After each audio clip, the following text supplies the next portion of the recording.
Hello and welcome back to Bicycle Legs and another edition of Studio Albums Ranked. Today we're going to be talking about the wonderful American band Creedence Clearwater Revival. Call them roots rock, call them swamp rock, call them, I don't know what you want to call them. They were a wonderful, gritty rock and roll band from the late 60s and early 70s. They only recorded in a 4-year period, but they did 7 albums in that time. Really, really prolific. So we're going to have a look at their albums. I think they're all pretty good to wonderful. The one at the bottom is the one that most people will expect to be at the bottom, which is my number 7. It's their last album from 1972, and that is Marley Gras. Having said that, this is an album I may well do an In Defense Of video on at some stage, because I think this album is, although it's the weakest Creedence album, I don't think it gets the credit that it deserves. There's actually some really good music on here. This is the only Creedence album where the 3 remaining members, Tom Fogerty had left the band by this stage, but Doug Clifford and Stu Cook, as well as John Fogerty, all contributing to the songwriting and the singing. And I think that some of these songs stand up pretty well. I mean, it's got the one big hit on it, which was Sweet Hitchhiker. Great song that is. But Looking for a Reason is a really good song. I like that. Need Someone to Hold. Take It Like a Friend. What Are You Gonna Do? There's some really good stuff on this album that I think gets unfairly overlooked. My number 6 is going to be their debut from 1968, Creedence Clearwater Revival. This is a good album, but I think that the band is still kind of finding its feet at this stage, still looking for the sound that's going to work for them. There's also, you know, a fair bit of covers on this. You've got the I Put a Spell on You and obviously the big hit Susie Q. And then, I mean, there's also 99 and a Half Won't Do is also a cover. But you've got Walk on the Water, Get Down Woman. There's some good stuff on here, but it's still very much sort of proto-Creedence at this stage.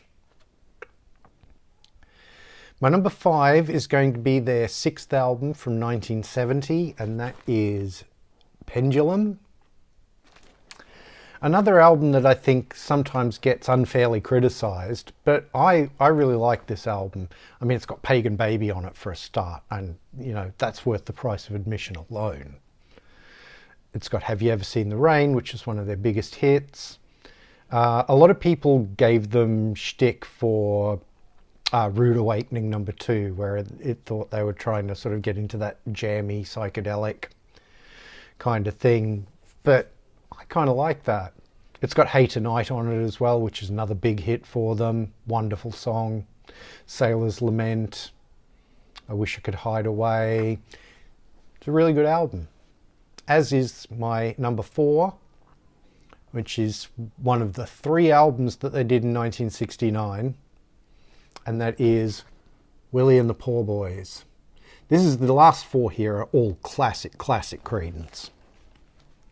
And it's got Down on the Corner, which is where the album title comes from. It's got Fortunate Son. It's got their version of the Midnight Special, which is wonderful. But it's also got It Came Out of the Sky. It's got their version of Cotton Fields. It's a really good album.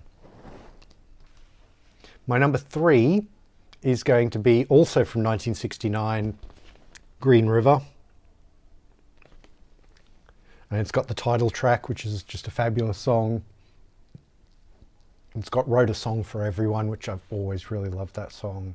It's got Bad Moon Rising. It's got Lodi. I mean, these are huge hits that people still know to this day. The Night Time Is the Right Time. Sinister Purpose. Fabulous album. My number 2 is their other album from 1969. As I said, 3 albums in the 1 year. It's just crazy how productive they were at this stage. Bayou Country. Born on the Bayou. What a song.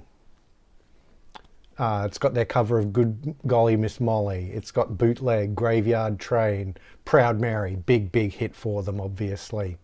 Keep on Chooglin'. I mean, that's just wonderful. But my number one always had to be my number one. I know it's kind of a cliched choice, but to me, it really is undeniably the best Creedence album. And that is Cosmo's Factory from 1970. I mean, just going through the track list, every song on here is classic Creedence. You've got Ramble Tamble. You've got their cover of Before You Accuse Me. You've got Travelin' Band, wonderful. You've got their cover of Ooby Dooby. You've got Looking Out My Back Door. I mean, just absolutely classic Creedence. Run Through the Jungle, what a great song that is. Then you've got Up Around the Bend, another Creedence classic. You've got My Baby Left Me. You've got Who'll Stop the Rain. I mean, goodness gracious me. And then you've got their wonderful extended version of I Heard It Through the Grapevine. You wouldn't think that a band like Creedence could cover Motown, but they do it so well. And they make it their own, and it's just wonderful. And then it finishes with Long As I Can See the Light. I mean, this is just about a Creedence best of in a studio album. If you only needed to own one Creedence album, for me it would be Cosmo's Factory, because it just really is. There's no... Every track on here is Creedence classic. It's not just that every track is good, because there's a lot of these albums where every track is good, but every track on this album is a classic. So let's go through my list again. At number 1, we have Cosmo's Factory. At number 2, Bayou Country. At number 3, Green River. At number 4, Willy and the Poor Boys. At number 5, we have Pendulum.